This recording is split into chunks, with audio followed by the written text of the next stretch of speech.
Welcome back to Market Express. The SPI points to weakness for us when we get underway at 10 a.m. Sydney time today for the new trading week. That SPI down 0.4%.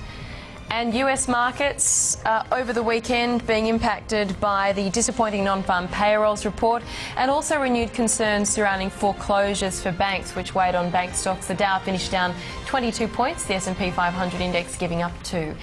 And the NZ50 index in early trading gives up a point to 33.16. The economic calendar this week is full, but one of the most important releases will be the employment figures, which come out on Thursday.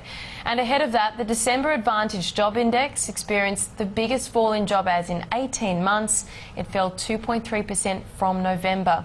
For more, we're joined by Bob Olivier, Director of Advantage. And Bob, an unexpected softening for the labour market, you'd have to say, out of this latest release. Look, certainly, because we've had such a very strong 2010. You know, we're up 22% year on year, but December was unexpected insofar as it's reversing that trend. Whether this is a blip or whether this is a more permanent feature, we'll have to wait and see in December, January, February's figures. But it was the interest rate rise in November had an immediate impact, and we saw that coming through in November too. So a disappointing turn, really, because this time of year a lot of people come back from holidays, New Year's resolution. Now there's going to be jobs out there, there's just going to be not as many, and there's going to be more competition. Are you surprised, Bob, at sort of the whack that full-time positions took as a result? You know, you might have imagined that, as you say, it's that retail haymaking time, so it would have been a time to take on the part-time component in a bigger way, but there was a big swing down in full-time roles as well. Yeah, that's probably the long term, the more disturbing. I mean, casual and temporary vacation work is down considerably, but that's casual in nature anyway, and that can always rebound. When full-time starts to fall, then that's significant, and that works its way through the unemployment figures. Now you say Thursday is a big and important number. Well, we measure this as a lead index, so it's going to take a while to work through. What's going to happen this week, I'm not quite sure, because that change was around the November time, so whether it works its way through this month to the unemployed figures or next, I'm not sure. It's interesting, it does seem to add weight to the argument of, say, Jerry Harvey's just saying they're really, really struggling. There's some nuances in that debate, but it does display some trouble for the sector. Look, certainly one of the other things we've observed is that when you look at who are employed within the retail sector and hospitality that took another very significant downturn this month, that's often our youth when they leave school or the first job in their gap year. People use those jobs to gain employment experience. Now, the youth unemployment rate in Australia is between 15 and 9-year-olds, actually around 20%. Significantly higher. I checked that this morning. So this is really, you know, this is sort of has a consequence that people haven't really dealt with yet, which is that the youth that are going to find it difficult to get those first jobs, that casual work that gets them in the employment field. So gets them out of home and renting. This is going to worry parents, careers advisors, and government. It was interesting, of the job categories that you measured there being 16 of them, you're saying mining and human resources, well, engineering and mining, lumped them together, and then human resources actually swung higher. And yet if you apply that to the floods in Queensland, you're lumping mining as being one of the sectors to lose out this year. Is that just Queensland specific? Well, no, because you're getting Western. I mean, the growth in mining and engineering is national, right, and it's also December. What's going to happen in January is that mining in Queensland's going to take a dive. Yeah. So there's certainly no job creation, and if a number of those people on contract work, then they're going to face some difficulties. Easier said than done from this point of view, but there's plenty of demand in Western Australia. If people are short of work and it ends up being a little bit longer term, it may be you can get some contract work there to sustain yourself. Yeah.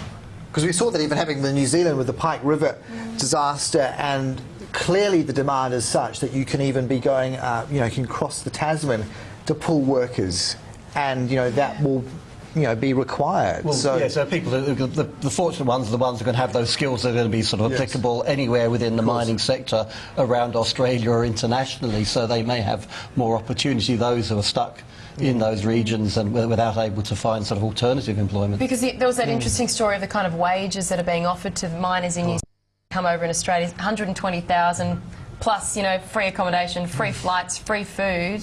Are you hearing stories as well, still, of that kind of wages pressure in that sector? Yes, I mean engineering graduates can walk out into a job for 100,000 plus. Oh, wow. So it's a marvellous opportunity for many, and in some ways it does make people rethink the sort of career moves. Everyone wants to go into accounting and marketing and all the flash things in offices wearing ties, and maybe it's time to reconsider a career with a hard hat and some work of that nature, because that's going to sustain us next 5 to 10 years. So there's certainly plenty more opportunity there than in an office. Are there any lessons in sort of close to home natural disasters like the tsunami, that occurred in Sri Lanka and all of that, where you can see government sort of scratching its head thinking, what do we do to respond to this? Because if Queensland's going to really disappoint this year, how do you kind of build on that and actually turn it to your advantage? Is there a kind of an unthought of way out of this, or is it simply it's a disaster? We just accept it for what it is? So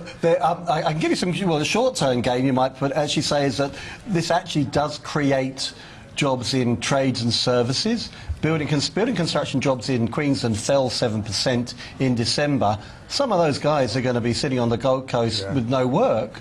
Look, here's an opportunity to go and sort of participate there. So, yes, but that's a short-term gain. Obviously, the impact upon mining, agriculture, tourism is going to be more profound. So I'd love to say I've got a solution for you there, but not easy. And just referring to the Thursday jobs numbers, do you see any of this softening showing up yet in the ABS figures, or not yet? Yes, I think it'll take a month or two for that to really work its way through to our numbers. And we've had a sort of fluctuating couple of months. Participation's been up, unemployment came down 0.2%, so I think steady or possible a slight decline may be the way. Thanks so much, Cheers. Bob. We'll Pleasure. speak to you soon.